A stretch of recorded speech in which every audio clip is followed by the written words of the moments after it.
Doctor Chinnamail Anji Reddy గారు ఉమ్మడి కరీంనగర్, ఆదిలాబాద్, మెదక్, నిజామాబాద్ పట్టభద్రుల బీజేపీ ఎమ్మెల్సీ అభ్యర్థిగా మీ మద్దతు కోరుతున్నారు. రాబోయే రోజుల్లో జగన్ 2.0ని చూస్తారు. జగన్ 2.0 ఎలా ఉంటుందో తెలుసా? కార్యకర్తకు కష్టం వస్తే గ్లాడియేటర్ లెవెల్లో రక్షణ కట్టేటట్లుగా. ఇది నేను చెప్పినటువంటి మాట కాదు, వైసీపీ అధినేత మాజీ ముఖ్యమంత్రి జగన్ సాక్షాత్తు చెప్పినటువంటి మాట. కార్యకర్తలను ఇక పట్టించుకుంటాను అని చెప్పటంలో జగన్ ఆంతర్యం ఏంటి అనేటువంటిది వైసీపీ నుంచి మాత్రమే కాకుండా కూటమి నుంచి ఎదురవుతున్నటువంటి ప్రశ్న. ఈ ప్రశ్నపై ఇన్ డీటెయిల్ గా డిస్కస్ చేద్దాం పంచ్ ప్రభాకర్ గారితో. సార్ నమస్తే. నమస్తే సార్, ఇప్పటి వరకు కార్యకర్తల్ని పట్టించుకోలేకపోయాను, ఇక ముందు మాత్రం అలా ఉండదు, కార్యకర్తలకి నేను అండగా ఉంటానని చెప్పారు జగన్. తప్పు తెలుసుకున్నారా, లేకపోతే కార్యకర్తలతో టచ్ లో ఉండకపోతే పార్టీకి మనుగడలేదనుకున్నారా? బికాజ్ ఎందుకంటే మీరు ఎప్పుడు ఇదే మాట చెప్తారు, ఎక్కడో కూర్చోవడం కాదు, కార్యకర్తలతో మీరు ఉండాలి అని చెప్పి. ఏంటి మీ సలహాలు సూచనలు ఏమన్నా జగన్ సార్కి ఏమన్నా టచ్ అయిందా? ఏమో తెలియదు కానీ ఎట్టకేలకి ఎన్నోసార్లు పోస్ట్ పోన్ చేస్తూ మనం తన ఎవరు లీక్ చేశారా జగన్మోహన్ రెడ్డి ఒక ప్రెస్ మీట్ కానీ లేకంటే ప్రజల్లోకి రావడం కానీ కార్యకర్తలతో మాట్లాడదామని కానీ ఇట్లాంటివి అతను ముఖ్యంగా పదవిలో ఉన్నప్పటి నుంచి ఇవి లీకులు వస్తూనే ఉన్నాయి, పదవి పోయిన తర్వాత కూడా. కానీ ఇంతవరకు ఆ లీకులు తప్పితే ఇంతవరకు దానికి డైరెక్ట్ గా వచ్చిన మాట్లాడిన పాపాన్ని పోలే. This is the first time. కాకపోతే జగన్మోహన్ రెడ్డి గ్లాడియేటర్ అని అన్నావు చూడు, అది నీ వర్డ్. జగన్మోహన్ రెడ్డి ఏం చెప్పలేదు, నేను చూశాను అదంతా. జగన్మోహన్ రెడ్డి పాత చింతకాయ పచ్చడే రోట్లో వేసి రుబ్బాడు. ఇప్పుడు కాదు, నేను 7-8 నెలలు అయిందా ఇప్పుడు గవర్నమెంట్ కొత్తది వచ్చి, టీడీపీ. అంతే అంతే సార్, 9 నెలలు అవుతుంది, 8-8.5 నెలలు అయింది. ఇప్పుడు వరకు ఎప్పుడు మీటింగ్ పెట్టినా జగన్మోహన్ రెడ్డి అందరినీ స్కూల్ పిల్లల్లాగా ముందరేసుకొని కూర్చొని జైలుకైనా పోవడానికి రెడీ, నేను జైలుకు పోయాను, ఆయన జైలుకు పోయినాడు అనేది ప్రపంచానికి అందరికీ తెలుసు. దాన్ని మళ్ళీ వాళ్ళను కూర్చొనబెట్టి నేను ఆ ఉపన్యాసం మొత్తం చూశాను, నేను జైలుకు పోయాను, నేను 16 నెలలు ఇది చేశాను అనేది. I think he spoke of almost 2 minutes, time waste. సరే కొడతామా కొట్టించుకున్నామా అట్లాంటి డైలాగులు ఎప్పుడో మాట్లాడాడు, అవి ఇంకా వైరల్ అవుతున్నాయి. అంటే లీడర్ అనేవాడు మాట్లాడాల సోషల్ మీడియా కంటే, అంటే అంశాల మీద ప్రాతిపదికగా తీసుకొని తను మాట్లాడింది అప్పుడు అది వైరల్ అయితే దాని లీడర్షిప్ వాల్యూ ఉంటుంది, అప్పుడు ఆ మాటకు విలువ ఉంటుంది ఓహో అని. అంతేగాని నువ్వు ఎవడోనో, నేను పంచ్ ప్రభాకర్ గాడో లేకంటే ఇంకొక ఎవడో నీకు ఏదో చెప్పాడనో లేకంటే ఎవరో నిన్ను ముందుకు దోస్తేనో మాట్లాడడం కాదు, నీకు అనేది ఇష్టం ఉండాల. I don't think Jaganmohan Reddy has inclination towards the కార్యకర్తలు అతనికి గుర్తించలేడు. నేను నాకు బాగా తెలుసు, ఐ 100% నేను రాసిస్తాను. He doesn't have any idea about who worked hard, who lost money, who are they. He doesn't have. He knows only 4 or 5 people around him. That's it. But ఎవరిని harm చేయాలని ఉండదు కానీ, but he cannot identify. Number 2, అతనికి మీడియాను మాట్లాడడం అనేది ఈ ససేమిరా తనకి ఇష్టం లేదు. తను ప్రిపేర్ కాడు దాని మీద. ఇంక ఏదన్నా పథకాన్ని వ్యూహరచన, ఓట్లు వస్తాయి, ఇన్ని ఓట్లు వస్తాయి, ఇన్ని జనాలు, బీసీ జనాలు ఎంతమంది ఉన్నారు, ఎస్సీ జనాలు ఎంతమంది ఉన్నారంటే దాని మీద కసరత్ చేస్తాడేమో. పేపర్ పెడితే ఇది ఎట్లుంది, ఇది ఎట్లుంది, ఇది 2% వస్తుందా, అయ్యో మనకి ఇంకా ఆ టైప్ ఆఫ్ కేటగిరీ అనిపిస్తుంది నాకు. అంటే నేనేమి అతన్ని మంచి అయితే చేశాడు, బీసీ ఎస్సీ ఎస్టీలకి జగన్మోహన్ రెడ్డి తప్పితే ఇంక ఎవరు చేయలేదు. నాకు తెలిసినంత వరకు రాజకీయాల్లో నువ్వు బాగా చూసుకో, ఇంటికి 3 లక్షలు 2 లక్షలు వచ్చింది అబ్బా బీసీ వాళ్ళ ఇళ్లలో. ఇప్పటికి 9 నెలలు అయింది చంద్రబాబు వచ్చిన గవర్నమెంట్ లో, ఏమన్నా ఒక పైసా వచ్చిందా? పింఛన్ వదిలేయి, పింఛన్ ఏంది మా నాన్న కాలం నుంచి ఇస్తున్నారు పింఛన్. ఏదో ఆ కాలానికి 1000, 200, ఆ కాలంలో 1000, మళ్ళీ 2500 ఇట్లా ఇస్తూనే ఉన్నారు. పింఛన్ అనేది పక్కన పెట్టు, అదే చంద్రబాబుదేం కాదు. ఇంకేమన్నా వచ్చిందా? ఇప్పుడు ఇట్లాంటివి చేయగలుగుతాడేమో కానీ, బట్ నేనైతే అతని మీద నాకు అందులో నేను 2.1 పెట్టాడు కదా, ఉమ్, అది సద్ది న్యూస్. నువ్వు స్పందించాల్సిన తీరు, స్పందన అనేది ఒక లీడర్ గా ఒక అక్కడ సంఘటన జరిగిన అసలు ప్రత్యర్థులు ఏం చేస్తున్నాడో తెలుసుకొని నువ్వు పెట్టాల మీటింగ్, నువ్వు పెట్టాలి అందరికంటే ముందు. ఒకటి వదలాలి అట్లా, ఒక సింపుల్ గా అట్లా 2 minutes రఫ్ ఆడిచ్చాలా, వదిలేయాలా. అప్పుడు జనాలు ఎత్తుకోవాలా, సోషల్ మీడియా ఎత్తుకోవాలి దాన్ని. అప్పుడు లీడర్షిప్, లీడర్ మీద నమ్మకం, leader is following, leader is there అని. ఇప్పుడు ఏదైతే సమస్య, ఇప్పుడు ప్రతిపక్షంలో ఏదన్నా ప్రతిపక్షం సరిగ్గా పరిపాలన చేయనప్పుడు ఆ సమస్య మీద స్పందించడం అంటే ఆల్మోస్ట్ కార్యకర్తల్లో 40-50% వాళ్ళకి మేలే జరుగుతుంది. ఎందుకంటే అది ఆ సమస్యను పరిష్కరించగలిగితే, అంటే అధికారంలోకి వచ్చిన తర్వాత. ఉమ్, ఇంకా కార్యకర్తలు అంటే ఇప్పుడు విజయసాయి రెడ్డి కూడా మరి జైలుకు పోయినాడు. మరి విజయసాయి రెడ్డి ఎందుకు వదులుకున్నాడు? నా జైలుకు పోయిన వాళ్ళందరినీ వదలను అన్నాడు కదా. మరి లోపల ఇంటర్నల్ పాలిటిక్స్, సజ్జల రామకృష్ణ ఏమైనా జైలుకు పోయాడా? మరి ఎందుకు పెట్టుకున్నావు? జీవీడి కృష్ణమోహన్ జైలుకు పోయాడా? ట్రంప్ అవినాష్ గారు జైలుకు పోయాడా? ఆయన పక్కన ఉన్న వాళ్ళ గురించి అందరూ చెప్తున్నా. శ్రీహరి అనేవాడు ఎవడో, అంటే వాళ్ళ కోటరీలో ఉంటాడు. చెవిరెడ్డి భాస్కర్ రెడ్డి అయితే, ఆడు చందాల్ రెడ్డి అయితే పోయాడులే జైలుకి.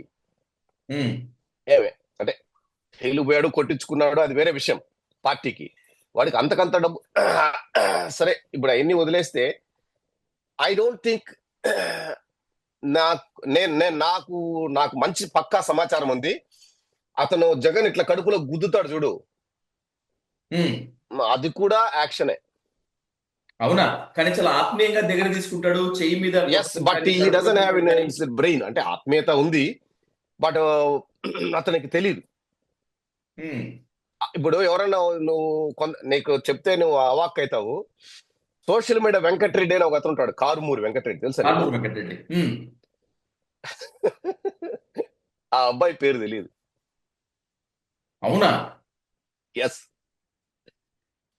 ఏం పట్టించుకుంటా చెప్పు. ఆడు అప్పుల పాలైపోయినాడు, పార్టీ కోసం తిరిగి డబ్బులు ఖర్చు పెట్టి సొంతంగా కూడా ఏదో అప్పులు. నేను ఒక చిన్న ఎగ్జాంపుల్ చెప్తున్నాను. వాడెవడో పెళ్లి, జగన్ ఇంకా ఓల్డ్ రాజకీయాలు, ఎవడదో పెళ్లి, వాడిదెవడో రెడ్డి గాడు పెళ్లికి పోయాడు, అది సోషల్ మీడియాలో వైరల్. ఇప్పుడు పెళ్లి తద్దినాలు చావులకు పోయి అక్కడ మళ్ళీ అసందర్భంగా వేరేటివి మాట్లాడి ఇట్లా ఇక్కిలించుకుని వస్తే టైం వేస్ట్ బిజినెస్. అసలు చంద్రబాబు నాయుడు ఏం చేస్తున్నాడు, ఏమి చేయబడుతున్నాడు, దాని మీద వ్యూహ రచన, దాని మీద ఎప్పటికప్పుడు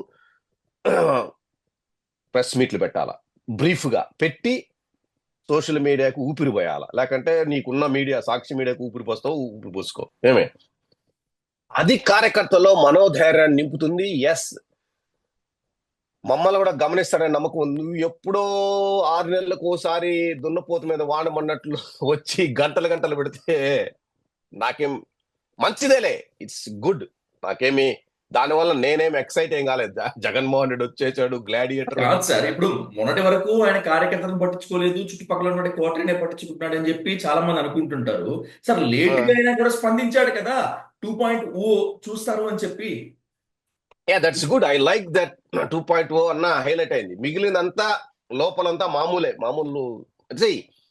ఇట్లాంటివి బ్రీఫ్ గా ఎప్పటికప్పుడు సమస్యల మీద స్పందిస్తూ, అదే విధంగా కార్యకర్తలను కలిస్తే, అదేదో పెట్టుకున్నారు కదా, ఏదో పోతాను జిల్లాకు నియోజకవర్గాల వారీగా అని. మరి ఎట్లా కలుస్తాడో, ఏం ప్రాతిపదిక మీద కలుస్తాడో నాకు తెలియదు. అది ఎవరన్నా ఆల్రెడీ ఇప్పుడు అతను వెనకంటే కోటరీలో ఉన్న వాళ్ళు ఆల్రెడీ మరి ఎలా వ్యూహం చేశారో నాకు తెలీదు.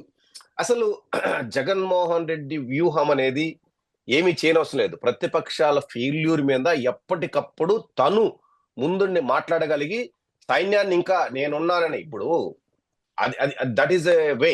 But any how, after long time ఇది మాత్రం జగన్మోహన్ రెడ్డి చాలా మాట్లాడడము మీడియాకు, అంటే సాటిలైట్ మీడియా కానీ, మామూలు యూట్యూబర్స్ కానీ, లేదంటే వాళ్ళకి అబ్బో వచ్చాడు కనీసం పలకరేంజ్ ఏదో మాట్లాడాడు మైకుల ముందర అనుకున్నారు. నంబర్ 1. నంబర్ 2, కార్యకర్తల్లో మాత్రం ఊపు వచ్చింది. ఎందుకంటే మన దేవుడు దర్శనం అయినట్లు ఎప్పుడు రాడు కదా మన సార్ అని చాలా పండగలాగా చేసుకున్నారు. బట్ గుడ్, అంటే ఒక రకంగా మంచిదే.